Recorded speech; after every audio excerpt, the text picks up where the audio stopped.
taking up too much room.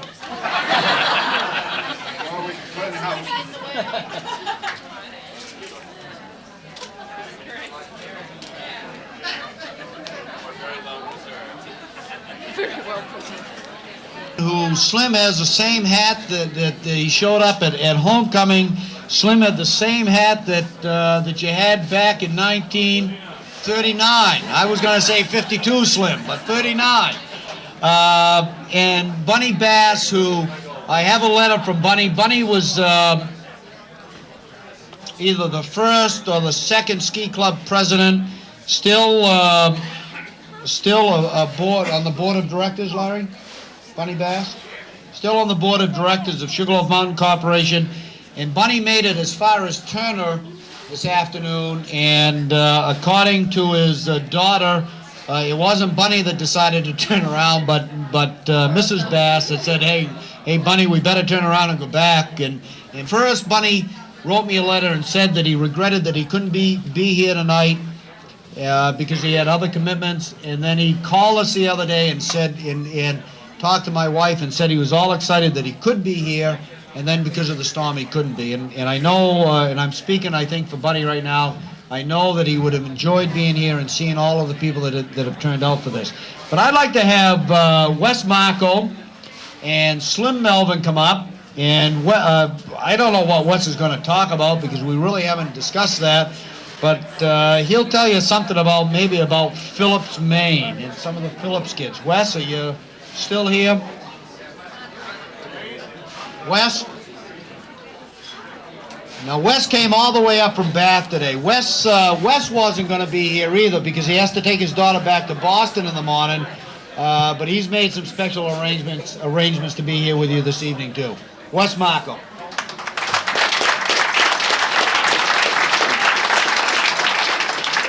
Well, there's been so much talk about, in the beginning, end quote, about the development of Sugarloaf, but the Bigelow boys probably have a very good handle on what happened in the beginning.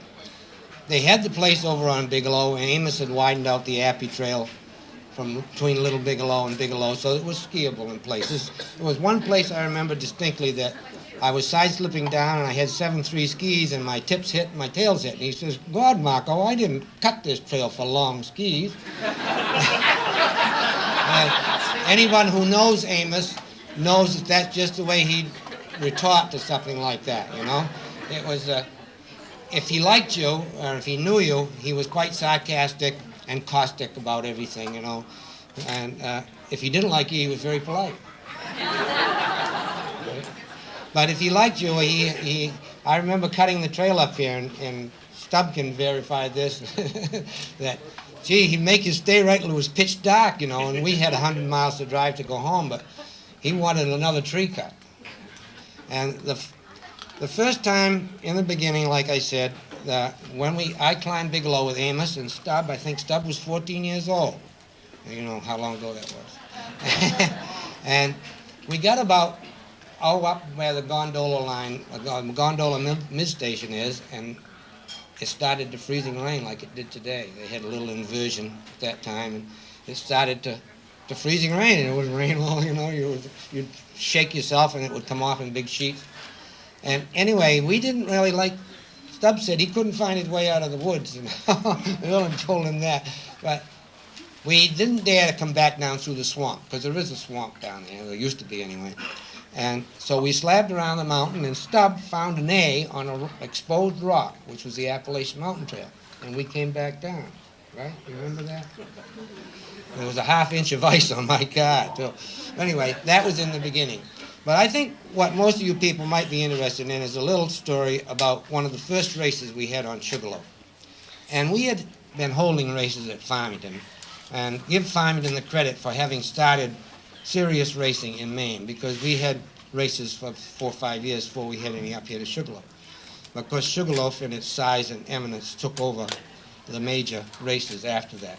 But we got a lot of people from Farmington, and we brought up all the flags we had in Farmington, and we had a giant slalom. And about 3/4 of the way up the mountain, well, it would be beyond where the midway station is on the gondola line, we ran out of slalom poles. And this was kind of a giant slalom, but not as you know it today, because we used single poles. But anyway, we had some hatchets with us, so we cut some little spruce and limbed them off, and we didn't get them limbed very closely, you know, because we were in a hurry. We'd tie a ribbon around it, you know, and we get up into the snowfield, which is about where the upper part of 5 is, bubble cover over in that area, and we started from there. And these upper gates had little sharp nubbles sticking out, if you can imagine, where you cut off a frozen spruce, and it's really sharp. One of the first races was a fellow by the name of Grady Erickson, and he was coach of Coney High at the time, and he was a pole basher, like the kids are today, as you noted.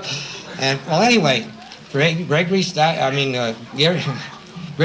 out, and about the second gate, he really got his arm right out there and knocked that pole out of the way. You know, he never hit another one till he got to the bottom. I think he cut his arm half off. So, you know, you could go on and tell little stories about Sugarloaf. I think one cute little story is the first year that we cut the tote road in here, and we corduroyed the swamp down there, you remember, and we had a camp over by the brook. Well, right in here, this area somewhere. And it was what Amos called a muzzle loading camp, because you had to get in from the foot on the bunks. There was no aisle to get into the bunks with. And we had a lot of modern accommodations then. We had 2 maple trees falling down across the brook. One was this high and one was this high. And you know what they were for. It was our toilet we used, and it had good sanitary conditions because it all went down the brook. Anyway, you know, you could go on and tell stories like that, but I don't think that any of us want to dwell too much in the past. I'll be 70 in a little while, and I never think of the past too much. It makes you old. What you want to do is think of today and tomorrow. And what can we do, like Danny says, for the ski club today? What can we do for today to help tomorrow out for the ski club? And you know, with all these people here, you could run a pretty good race.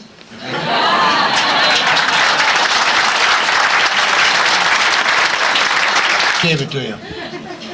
Where's your wife? What that cost back in 1939? That was an expensive hat back in 1939. Slim continues to work for the ski club. Comes up on a number of races, downhills, all of them.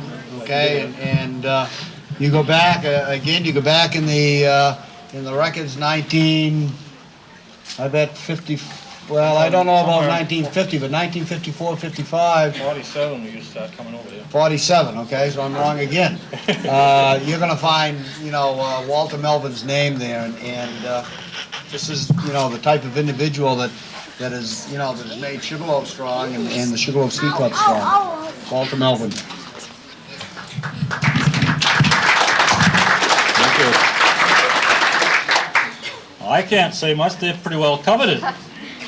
But I can remember starting over here with Horace Chapman from Bangor in the Jeep, and he had a top on it that he made himself. And so I had a wrench in my hand, and I used to have to keep putting it together as we drove over. And we got the road, as they said, part way in, and for a while you could get in, but the minute the frost started to go out, no more, even with a four-wheel drive Jeep. But one day we came over in the winter, and Amos says, we're going to put you fellows to work. So we came up, and they'd plowed out a place with a dozer and had a couple of big spruce logs laid out on the ground there. He says, we're going to start building a shelter here, he says. You fellows are going to build it. I'll start it. And what you going to build it with, Aim? Oh, he says, lumber's right here. It was under about 3 feet of snow. And so he started a whole gang of fellows come along, and he put them all in there with axes and shovels, banging the ice and stuff off of the lumber. And we finally finished laying the floor that night and started on the walls. And when we came back the next time, Amos had some more high-priced men come in, and they finally got it up. And it was quite a shanty, you know, I tell you. We'd get in there about 20 people, but sometimes when it rained, it leaked a little bit. People slept on the stove, slept on the tables, under the tables, and in the bunks. It was quite a time. Finally, we got along in the spring, and we were going to clapboard the walls. So we were working, and as Wes said, Name, we've got a full day's work out of you. And we were working right up almost dark, and somebody came along and said, how can you fellows drive nails in the dark? And another fellow came along and he said, oh, he even paints the heads white so they can see them.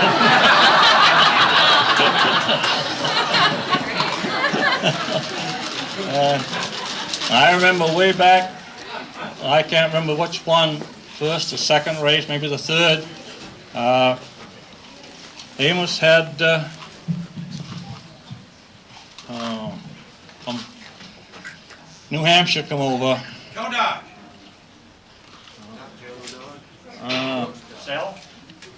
The mayor of Polka Gulch. Joe Dodge. Joe Dodge. Sorry, picture here tonight. See, I'm getting old. I can't remember things. And Joe had a pair of suntans and a pair of shoes. And he wallowed way up. Now, this first shelter that we had was built at the end of the road that used to go into Peter Weber's hotel, right now the inn. It was right on that corner. We used to have to climb up that high banking where the maintenance buildings are now and go up through.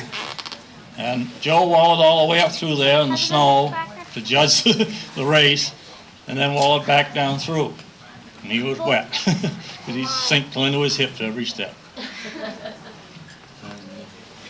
But with the people that we had back then, everybody would work, and if you left anything along the trail and forgot it, somebody would bring it in for you. You didn't lose anything. It all turned up at night. It was a wonderful bunch of people that worked here, and I think they are still a wonderful bunch. We have a big group now, and they're doing a great thing. I come over and work now. I broke my hip, so I can't ski, but I come over and work all the races and try to do my part. And as Stubby was telling about the equipment we used to use, I can remember skiing Tuckermans with a pair of Griswold hickory skis without any metal edges on them. You can imagine what that was like. Thank you.